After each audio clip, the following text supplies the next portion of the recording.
Welcome to our second part. So we say that congregational prayers. These are the prayers that one can perform in a group or in congregation. That is when it's more than one person. So let's look at the conditions for Jama'ah prayer. What are the conditions that you must follow or you must observe before praying a Salat Jama'ah? So we have one. The first condition is that it should be conducted at an accessible place where anybody is not deprived of the chance to attend it. That is, the place should be open and accessible to all. This is like maybe assume it's a mosque and they are denying maybe the poor to go into that mosque. Then that is not, because it's against the conditions for Jama'ah prayer, because you're saying it should be in an accessible place where everybody can access it, where everybody can go, and nobody is deprived that chance to attend the Jama'ah prayer. So that one of the conditions, everybody should go, that is, should be able to access the place, and nobody should be deprived to attend the Jama'ah prayer. So that's the first condition. The second condition is the place should be such that people are neither shy nor scared from entering or attending. So maybe, yes, it's a mosque or a place where people pray, the congregational prayer, but it's a life-threatening because there are thugs there, or there are things that can harm people. So we say they shouldn't be scared to attend the Jama'ah prayer or to access that particular place, and they shouldn't be shy. Why? Because maybe some of the people may mock them or make fun of them. So they shouldn't be shy to access or to go or to enter that particular place, or they shouldn't be scared to attend the Jama'ah prayer. That is the second condition. Third condition is that it should be conducted at an accessible place where nobody is deprived. We said about that, and also they shouldn't be shy. We also talked about that. The imam should understand the steps to be followed, and he should follow them. So the imam is saying this is the Muslim who leads the salah or the prayer. So that person should understand the steps, that this step should come after this step or before this step. So he should know the steps, and he should also follow them. He should not ignore any step. So that's another condition. The sixth condition is that both imam and the followers, these are the ma'mumas, must be at the same place. So we are saying the person leading and the person following the prayer, the imam, that is in the performance of the congregational prayer, they must be at the same place. An example, when we have two mosques and we have one imam, one person leading the prayer. So the followers of the two mosques or the ma'muma of the two mosques cannot follow the same imam. So that's why we are saying the ma'muma and the imam must be in the same place when that particular prayer is performed. Another condition is that the followers should not perform any step before the imam, because we are saying that the imam is the leading, because he is the leader, he is leading that particular prayer. And the ma'muma, that's why we are referring to them as the followers. They follow whatever the imam is doing. So they should not do or perform any step ahead of the imam, because they say the purpose of the imam is to lead. But if the followers go ahead or they do the steps before the imam, then there's no need for the imam because they're not following him. That's another condition. Another condition is that a female imam can only be allowed when leading other females. Otherwise, she can neither lead males nor a congregation of both males and female.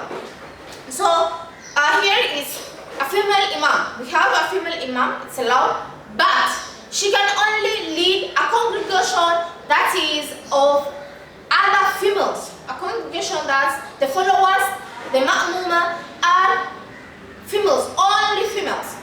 But if they are mixed, we have male and female, then that's not allowed. She cannot lead them. Nor she can lead a prayer or a congregational prayer and the ma'muma are male. So she can only lead a prayer where the ma'muma, the followers are only female. Another condition is that a non-Muslim is not allowed to lead a congregation prayer even if he is knowledgeable and there is no one to lead the prayers. So he's saying a non-Muslim, he is not a believer, he is not a Muslim.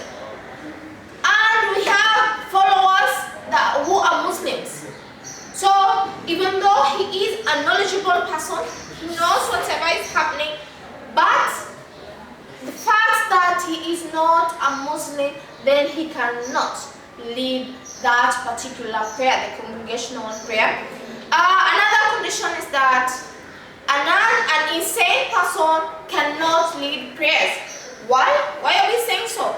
This is because he might not comprehend the pronunciation of the words and also the format of that particular prayer. So, because he is insane, he doesn't know what he's doing. So, neither will he pronounce the words properly nor the formats. He can skip some steps and because he doesn't, he's not like sane. So, an insane person cannot lead the prayer, the congregational prayer. Another condition is that when leading the prayers, the imam should pronounce the words clearly without substituting the sounds and syllables. So he's saying the person leading the salah should pronounce the words of whatever that particular prayer clearly, without substituting, without missing some sounds or also syllables. Because we know that for the Arabic, if you miss or pronounce a word differently, then it might mean something else. So he cannot or she cannot pronounce or substitute the sounds and syllables of those particular words. Then we have another condition that the last one, the imam should be more knowledgeable over the others in fiqh, that is Islamic jurisprudence and other aspects of religion. So we say there is a leader who's leading that particular prayer. Then there are others who are following. Those are the followers, the ma'muma. Then we're saying that the imam should be more knowledgeable over the others, that is in fiqh and other aspects of religion. And if they are all together, they are all knowledgeable, then the most pious person, if they are all pious, then you can find that person who is older than the rest. That is, you can look for the age now.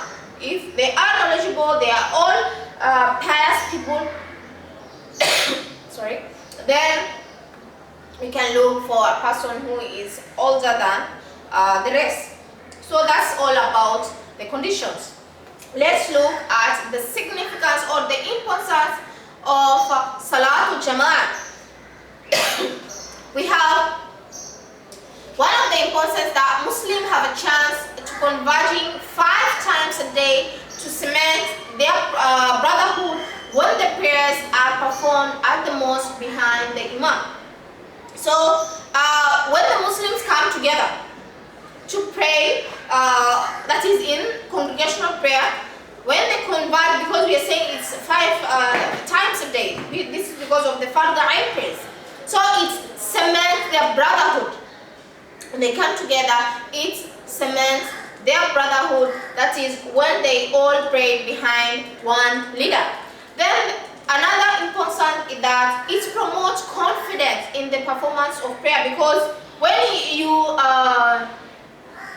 perform Salatul Jama'ah, you know the steps, you learn the steps together. So whenever you pray, you will have that confidence in you, that you know the steps, you know how this particular salah is prayed or performed. So yeah, that promotes confidence. Then another significant is that one can unite his family members and monitor their performance in ibadah by performing prayers with them in Jama'ah. So you can unite your family by performing the prayers together with your family. Then we have Muslims learn from others how to perform prayers correctly. So when you perform a congregation, because it's in a group, so you learn how to perform the prayers. This is especially for the new converts or the young kids or children. So they learn the steps or how to perform those particular prayers correctly. It promotes strictness and concentration. So when you are all following a particular imam or a particular leader, then it promotes strictness and concentration, because when you are together, you are following, you must concentrate on whatever is happening. So it promotes strictness and concentration. Another significant is that it promotes discipline, since the ma'mumat are not supposed to precede the imam. They're saying they are the followers. Ma'mumat, these are the followers, so they must follow the imam. So it promotes, in that sense, it promotes discipline. Another significance that it develops and promotes leadership qualities. So for the imam, because he must be chosen by the people or the Muslims. So it develops or promotes leadership qualities, because he'll be also respected and all that in the society. And they don't just choose anybody to lead the prayers. He must have a particular qualities for him to be chosen as the imam, as the leader. Then we have another one is that the reward of Jama'ah prayer is 27 times more than praying alone. So when you pray alone, you earn a reward. But when you pray in congregation, then that is the reward is 27 times more than when you pray alone. So that's another significant, that's another importance of Salatul Jama'ah. The last significance is that Muslims of different social, political, economic, and professional background shun their differences and converge for prayer. So no matter where you come from, how rich you are, it doesn't matter, because when you come together as Muslims, you perform together as a group, as Muslims, and that is they shun all the differences that they have and they pray together. So that's all about the Salatul Jama'ah and Salatul Duha, and also Qabliya and Ba'diya prayers. If you have any question, you can ask in the Google Classroom or via WhatsApp. Otherwise, thank you and have a lovely day.